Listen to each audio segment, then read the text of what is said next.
Chapter 12. Engaged to be married, was the poor Peter of Cranford the Aga Jenkins of Chandrabatad, or was he not?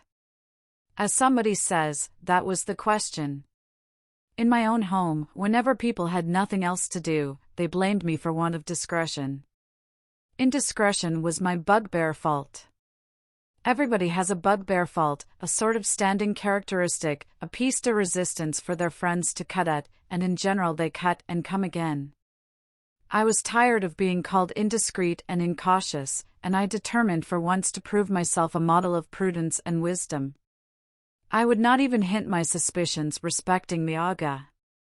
I would collect evidence and carry it home to lay before my father, as the family friend of the two Miss Jenkinses.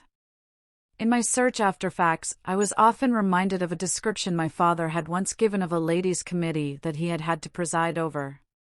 He said he could not help thinking of a passage in Dickens, which spoke of a chorus in which every man took the tune he knew best, and sang it to his own satisfaction.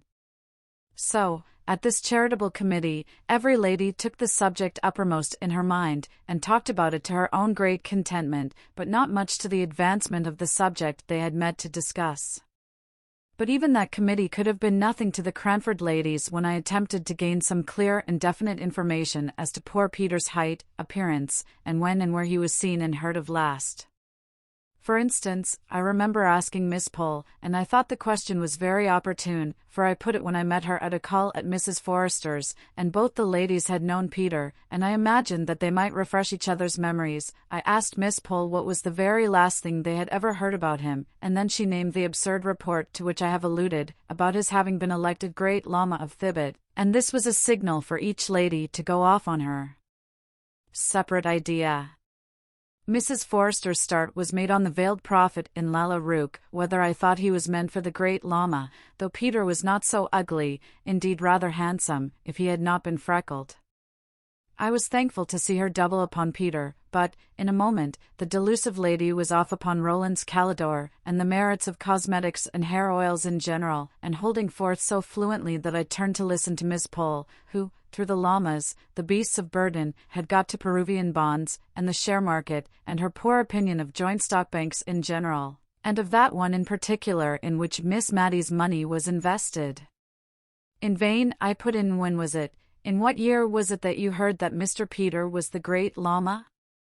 They only joined issue to dispute whether llamas were carnivorous animals or not, in which dispute they were not quite on fair grounds, as Mrs. Forrester, after they had grown warm and cool again, acknowledged that she always confused carnivorous and graminivorous together, just as she did horizontal and perpendicular, but then she apologized for it very prettily, by saying that in her day the only use people made of four-syllabled words was to teach how they should be spelt. The only fact I gained from this conversation was that certainly Peter had last been heard of in India, or that neighborhood, and that this scanty intelligence of his whereabouts had reached Cranford in the year when Miss Pole had brought her Indian muslin gown, long since worn out. We washed it and mended it, and traced its decline and fall into a window blind before we could go on, and in a year when Wombwell came to Cranford, because Miss Mattie had wanted to see an elephant in order that she might the better imagine Peter riding on one, and had seen a boa constrictor too, which was more than she wished to imagine in her fancy pictures of Peter's locality, and in a year when Miss Jenkins had learnt some piece of poetry off by heart, and used to say, at all the Cranford parties, how Peter was surveying mankind from China to Peru, which everybody had thought very grand, and rather appropriate, because India was between China and Peru, if you took care to turn the globe to the left instead of the right. I suppose all these inquiries of mine, and the consequent curiosity excited in the minds of my friends, made us blind and deaf to what was going on around us. It seemed to me as if the sun rose and shone, and as if the rain rained on Cranford, just as usual, and I did not notice any sign of the times that could be considered as a prognostic of any uncommon event, and, to the best of my belief, not only Miss Mattie and Mrs. Forrester, but even Miss Pole herself, whom we looked upon as a kind of prophetess, from the knack she had of foreseeing things before they came to pass, although she did not like to disturb her friends by telling them her foreknowledge. Even Miss Pole herself was breathless with astonishment when she came to tell us of the astounding piece of news. But I must recover myself, the contemplation of it, even at this distance of time, has taken away my breath and my grammar, and unless I subdue my emotion, my spelling will go too. We were sitting, Miss Matty and I, much as usual, she in the blue chintz easy chair, with her back to the light, and her knitting in her hand, I reading aloud the St. James's Chronicle. A few minutes more, and we should have gone to make the little alterations in dress usual before calling time, 12 o'clock, in Cranford. I remember the scene and the date well. We had been talking of the senior's rapid recovery since the warmer weather had set in, and praising Mr. Hoggins's skill, and lamenting his want of refinement and manner. It seems a curious coincidence that this should have been our subject, but so it was, when a knock was heard, a caller's knock, 3 distinct taps, and we were flying, that is to say, Miss Matty could not walk very fast, having had a touch of rheumatism, to our rooms, to change cap and collars, when Miss Pole arrested us by calling out, as she came up the stairs, "Don't go, I can't wait, it is not 12, I know, but never mind your dress, I must speak to you." We did our best to look as if it was not we who had made the hurried movement, the sound of which she had heard, for, of course, we did not like to have it supposed that we had any old clothes that it was convenient to wear out in the sanctuary of home, as Miss Jenkins once prettily called the back parlour, where she was tying up preserves. So we threw our gentility with double force into our manners, and very genteel we were for 2 minutes while Miss Pole recovered breath, and excited our curiosity strongly by lifting up her hands in amazement, and bringing them down in silence, as if what she had to say was too big for words, and could only be expressed by pantomime. "What do you think, Miss Matty? What do you think? Lady Glenmire is to be married, I mean, Lady Glenmire, Mr. Hoggins is going to marry Lady Glenmire." "Marry," said we. "Marry! Madness!" "Marry," said Miss Pole, with the decision that belonged to her character. I said marry. "As you do," and I also said, "What a fool my lady is going to make of herself." I could have said madness, but I controlled myself, for it was in a public shop that I heard of it. Where feminine delicacy is gone to, I don't know. You and I, Miss Matty, would have been ashamed to have known that our marriage was spoken of in a grocer's shop, in the hearing of shopmen. "But," said Miss Matty, sighing as one recovering from a blow, "perhaps it is not true. Perhaps we are doing her injustice." "No," said Miss Pole. "I have taken care to ascertain that." I went straight to Mrs. Fitzadam, to borrow a cookery book which I knew she had, and I introduced my congratulations à propos of the difficulty gentlemen must have in housekeeping, and Mrs. Fitzadam bridled up, and said that she believed it was true, though how and where I could have heard it she did not know. She said her brother and Lady Glenmire had come to an understanding at last. Understanding, such a coarse word! But my lady will have to come down to many a want of refinement. I have reason to believe Mr. Hoggins sups on bread and cheese and beer every night. "Marry," said Miss Matty once again. "Well, I never thought of it. 2 people that we know going to be married. It's coming very near. So near that my heart stopped beating when I heard of it, while you might have counted 12, said Miss Pole. "One does not know whose turn may come next. Here, in Cranford, poor Lady Glenmire might have thought herself safe," said Miss Matty, with a gentle pity in her tones. "Bah," said Miss Pole, with a toss of her head. "Don't you remember poor dear Captain Brown's song Tibby Fowler, and the line, 'Set her on the tin-tuck tap, the wind will blaw a man till her'? That was because Tibby Fowler was rich, I think." "Well, there was a kind of attraction about Lady Glenmire that I, for one, should be ashamed to have." I put in my wonder. "But how can she have fancied Mr. Hoggins? I am not surprised that Mr. Hoggins has liked her." "Oh, I don't know. Mr. Hoggins is rich, and very pleasant-looking," said Miss Matty, "and very good-tempered and kind-hearted. She has married for an establishment, that's it." "I suppose she takes the surgery with it," said Miss Pole, with a little dry laugh at her own joke. But, like many people who think they have made a severe and sarcastic speech, which yet is clever of its kind, she began to relax in her grimness from the moment when she made this allusion to the surgery, and we turned to speculate on the way in which Mrs. Jameson would receive the news. The person whom she had left in charge of her house to keep off followers from her maids to set up a follower of her own. And that follower a man whom Mrs. Jameson had tabooed as vulgar and inadmissible to Cranford society, not merely on account of his name, but because of his voice, his complexion, his boots, smelling of the stable, and himself, smelling of drugs. Had he ever been to see Lady Glenmire at Mrs. Jameson's? Chloride of lime would not purify the house in its owner's estimation if he had. Or had their interviews been confined to the occasional meetings in the chamber of the poor sick conjurer, to whom, with all our sense of the mésalliance, we could not help allowing that they had both been exceedingly kind. And now it turned out that a servant of Mrs. Jameson's had been ill, and Mr. Hoggins had been attending her for some weeks. So the wolf had got into the fold, and now he was carrying off the shepherdess.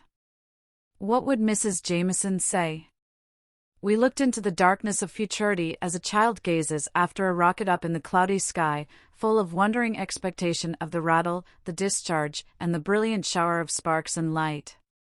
Then we brought ourselves down to earth and the present time by questioning each other, being all equally ignorant, and all equally without the slightest data to build any conclusions upon, as to when it would take place. Where? How much a year Mr. Hoggins had. Whether she would drop her title? And how Martha and the other correct servants in Cranford would ever be brought to announce a married couple as Lady Glenmire and Mr. Hoggins. But would they be visited? Would Mrs. Jameson let us? Or must we choose between the Honourable Mrs. Jameson and the degraded Lady Glenmire? We all liked Lady Glenmire the best. She was bright, and kind, and sociable, and agreeable, and Mrs. Jameson was dull, and inert, and pompous, and tiresome. But we had acknowledged the sway of the latter so long, that it seemed like a kind of disloyalty now even to meditate disobedience to the prohibition we anticipated. Mrs. Forrester surprised us in our darned caps and patched collars, and we forgot all about them in our eagerness to see how she would bear the information, which we honourably left to Miss Pole to impart, although, if we had been inclined to take unfair advantage, we might have rushed in ourselves, for she had a most out-of-place fit of coughing for 5 minutes after Mrs. Forrester entered the room. I shall never forget the imploring expression of her eyes, as she looked at us over her pocket handkerchief. They said, as plain as words could speak, "Don't let nature deprive me of the treasure which is mine, although for a time I can make no use of it." And we did not. Mrs. Forrester's surprise was equal to ours, and her sense of injury rather greater, because she had to feel for her order, and saw more fully than we could do how such conduct brought stains on the aristocracy. When she and Miss Pole left us we endeavoured to subside into calmness, but Miss Matty was really upset by the intelligence she had heard. She reckoned it up, and it was more than 15 years since she had heard of any of her acquaintance going to be married, with the one exception of Miss Jessie Brown, and, as she said, it gave her quite a shock, and made her feel as if she could not think what would happen next. I don't know whether it is a fancy of mine, or a real fact, but I have noticed that, just after the announcement of an engagement in any set, the unmarried ladies in that set flutter out in an unusual gaiety and newness of dress, as much as to say, in a tacit and unconscious manner, we also are spinsters. Miss Matty and Miss Pole talked and thought more about bonnets, gowns, caps, and shawls, during the fortnight that succeeded this call, than I had known them do for years before. But it might be the spring weather, for it was a warm and pleasant March, and merinos and beavers, and woolen materials of all sorts were but ungracious receptacles of the bright sun's glancing rays. It had not been Lady Glenmire's dress that had won Mr. Hoggins's heart, for she went about on her errands of kindness more shabby than ever. Although in the hurried glimpses I caught of her at church or elsewhere she appeared rather to shun meeting any of her friends, her face seemed to have almost something of the flush of youth in it, her lips looked redder and more trembling full than in their old compressed state, and her eyes dwelt on all things with a lingering light, as if she was learning to love Cranford and its belongings. Mr. Hoggins looked broad and radiant, and creaked up the middle aisle at church in a brand-new pair of top boots, an audible, as well as visible, sign of his purpose change of state, for the tradition went, that the boots he had worn till now were the identical pair in which he first set out on his rounds in Cranford 25 years ago, only they had been new-pieced, high and low, top and bottom, heel and sole, black leather and brown leather, more times than anyone could tell. None of the ladies in Cranford chose to sanction the marriage by congratulating either of the parties. We wished to ignore the whole affair until our liege lady, Mrs. Jameson, returned. Till she came back to give us our cue, we felt that it would be better to consider the engagement in the same light as the Queen of Spain's legs, facts which certainly existed, but the less said about the better. This restraint upon our tongues, for you see if we did not speak about it to any of the parties concerned, how could we get answers to the questions that we longed to ask, was beginning to be irksome, and our idea of the dignity of silence was paling before our curiosity, when another direction was given to our thoughts, by an announcement on the part of the principal shopkeeper of Cranford, who ranged the trades from grocer and cheesemonger to man-milliner, as occasion required, that the spring fashions were arrived, and would be exhibited on the following Tuesday at his rooms in High Street. Now Miss Matty had been only waiting for this, before buying herself a new silk gown. I had offered, it is true, to send to Drumble for patterns, but she had rejected my proposal, gently implying that she had not forgotten her disappointment about the sea-green turban.